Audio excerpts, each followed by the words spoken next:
जय श्री कृष्ण दोस्तों, राधे राधे। हम लोग गीता का दूसरा भाग सुने और यहाँ तक आप लोग सुने थे दुर्योधन का युद्ध में कल्याण चाहने वाले कौन कौन से राजा उनकी सेना में सम्मिलित हुए हैं। कुरुक्षेत्र की धर्म भूमि पर दिव्य दृष्टि से दृष्टिपात करते हुए संजय ने महाराज धृतराष्ट्र से इस प्रकार कहा कि हे राजन, अर्जुन के यह कहने पर ऋषिकेश ने दोनों सेनाओं के मध्य उस स्थान पर रथ ले जाकर खड़ा कर दिया जहां पर पितामह भीष्म, गुरु द्रोणाचार्य तथा अन्य राजा युद्ध करने को तत्पर खड़े थे। तत्पश्चात भगवान श्री कृष्ण अर्जुन से बोले, इस युद्ध भूमि में एकत्र हुए कौरवों को भली भांति देख लो।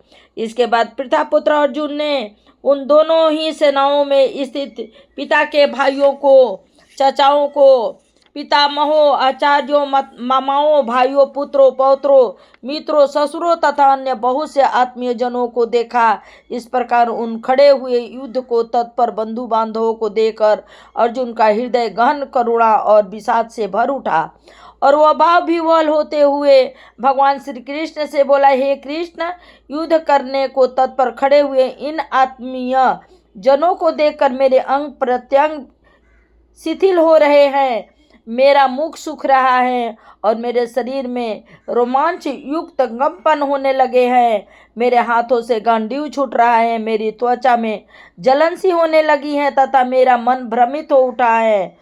मैं स्वयं को इतना निर्बल अनुभव करने लगा हूँ कि अब मुझ में खड़ा होने की भी सामर्थ्य नहीं रही। हे केशव, मुझे सभी लक्षणों प्रतिकूल लग रहे हैं तथा युद्ध में आत्मीय जनों का संहार करके मुझे अपना कल्याण होता भी दृष्टिगोचर नहीं हो रहा है। हे कृष्ण, युद्ध में अपने ही आत्मीय जनों का संहार करके मैं विजय, राज्य तथा सत्ता सुख को नहीं प्राप्त करना चाहता। हे गोविंद, इस प्रकार के राज्य तथा सत्ता सुख का क्या प्रयोजन है जो अपने ही आत्मीय जनों का संहार करके प्राप्त हो। हम जिनके लिए राज्य, भोग तथा सुख आदि की इच्छा रखते हैं वही सभी धन तथा जीवन की आशा को त्याग कर युद्ध करने को तत्पर खड़े हैं। युद्ध क्षेत्र में गुरुजन, ताऊ, चाचा, दादा, मामा, ससुर, पुत्र, पौत्र, साले तथा अन्य सभी युद्ध संबंधी युद्ध के लिए तत्पर खड़े हैं। हे मधुसूदन, ये मेरे आत्मीय जन यदि मेरा वध करना चाहे तब भी, और यदि इसके अलावा मुझे त्रिलोकी का राज मिले तब भी मैं इनका संहार नहीं करूँगा। फिर भला पृथ्वी लोक के राज्य की तो बात ही क्या है। हे जनार्दन, धृतराष्ट्र के दुष्ट पुत्रों का संहार करके भी हमें प्रसन्नता न होगी, बल्कि इन आतताइयों को मारकर हम पाप के भागी ही बनेंगे। यद्यपि धृतराष्ट्र के ये पुत्र कुबुद्धि हैं तथापि ये वध के योग्य नहीं हैं। अपने ही इन कुटुंबी जनों का वध करके हमें कैसे सुख की प्राप्ति हो सकती है। राज्य के लोभ बस इनका चित्त भ्रम हो गया है। राज्य के लोभ बस इनका चित्त भ्रम हो गया है। इसी कारण ये कुल का नाश करने वाले दोषों तथा मित्रों के साथ कपट करने वाले पापों को नहीं देखते। किंतु हे जनार्दन, हम तो कुल का नाश करने वाले दोषों को भली भांति जानते हैं।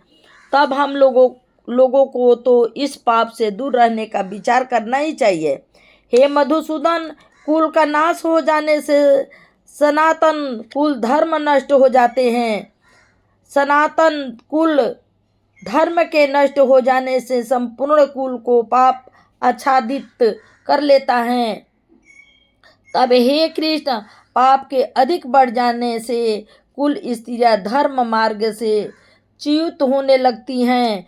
हे वैष्णव कुल की स्त्रियों के धर्म मार्ग से अच्युत हो जाने के कारण और वर्ण संकर संतति उत्पन्न होती हैं। इस प्रकार की वर्ण संकर संतति ही कुलधातियों को तथा संपूर्ण कुल को नरक में ले जाती हैं और केवल इससे यही दोष उत्पन्न नहीं होते, बालिक श्राद्ध तर्पण आदि क्रियाओं का भी लोप हो जाता है। इस कारण पितर भी उत्तम लोकों से युक्त होकर अधोगति को प्राप्त होते हैं। हे जनार्दन, इस प्रकार जिसने अपने कुल का नाश किया, उसने जितने भी पाप किए वे सभी उस कुलनाशक के सिर पर होते हैं और ऐसा कुलघाती अनंत काल तक नरक में वास करता है। हमने कुछ ऐसा ही सुना है। अहो, यह कितनी शोकपूर्ण बात है कि हम लोग बुद्धिमान हैं, किंतु फिर भी राज्य तथा सता सुख के लोभ के कारण भयंकर पाप की ओर उन्मुख हुए हैं और अपने ही कुल का विनाश करने को तत्पर हैं। यदि मुझे शस्त्रहीन और रणभूमि में शस्त्रधारी धृतराष्ट्र के पुत्रों का सामना न करने वाले का भी वे संहार ही भी कर दे तो यह संहार भी मेरे लिए अति शुभकारी होगा। धृतराष्ट्र को कुरुक्षेत्र का हाल सुनाते हुए संजय बोला, हे राजन, इस प्रकार रणभूमि में शोक से उद्विग्न होकर अर्जुन ने अपने धनुष बाण का त्याग कर दिया और रथ के पार्श्व भाग में विचार मगन होकर बैठ गया। इति मध्य भागवत गीता रूपी उपनिषद एवं ब्रह्मा विद्या तथा योग शास्त्र विषयक श्री कृष्ण और अर्जुन के संवाद में अर्जुन विषाद योग नामक पहला अध्याय। प्रथम अध्याय का माध्यम एक बार की बात है कि कैलाश पर्वत पर भगवान शिव तथा माता पार्वती विचरण कर रहे थे। विचरण करते करते एकाएक माता पार्वती के मन में एक शंका उठी, हे देवेश, आप सभी भक्त तत्व के मर्मज्ञ ज्ञाता हैं और आपकी कृपा से मैंने धर्म कर्म के अनेक गुणतम रहस्यों का ज्ञान प्राप्त किया है, किंतु बार बार एक जिज्ञासा मन को अशांत करने लगती है। भोले भंडारी मंद मंद मुस्काते हुए बोले, कौन सी जिज्ञासा है देवी? भगवान पार्वती भगवान शिव के प्रभा मंडल को निहारते हुए बोली, वह कौन सा रहस्य है जिसके आनंद में आप सदैव आनंदित रहते हैं? देवी, वह रहस्य गीता का ज्ञान है जिसका श्रवण करने से श्री हरि भगवान विष्णु में भक्ति और आसक्ति बढ़ती हैं। हे भोले भंडारी, पार्वती विनीत भाव से बोली, आपकी कृपा से मुझे श्री विष्णु से संबंधित अनेक प्रकार के सत्य वचन सुनने का सौभाग्य प्राप्त हुआ है। अब मैं गीता का महात्मा सुनने की प्रबल इच्छा रखती हूँ। कृपा मुझे गीता महात्मा अवश्य सुनाइए। इसके चिंतन से आप सदैव आनंदित रहते हैं, जिसके चिंतन से आप सदैव आनंदित रहते हैं। हे उमा, गीता के महात्मा के विषय में मैं तुमको अवश्य बताऊंगा। यदि तुम इस विषय में जानने की जिज्ञासा रखती हो तो मैं तुम्हें एक प्राचीन कथा सुनाता हूँ, ध्यानपूर्वक सुनो। पार्वती ने अपना ध्यान एकाग्र करके भगवान शिव के वचनों पर लगा दिया। तब भगवान शिव इसी प्रकार कहने लगे, एक बार क्षीर सागर में भगवान श्री हरि विष्णु शेषनाग की सैया पर विराजमान थे। उस समय समस्त लोकों को आनंद प्रदान करने वाली भगवती देवी लक्ष्मी उनके चरण दबा रही थी। भगवान विष्णु अपने कमल नयन बंद किए और ओठों पर मुस्कान सजाए हुए निंदा मग्न प्रतीत हो रहे थे।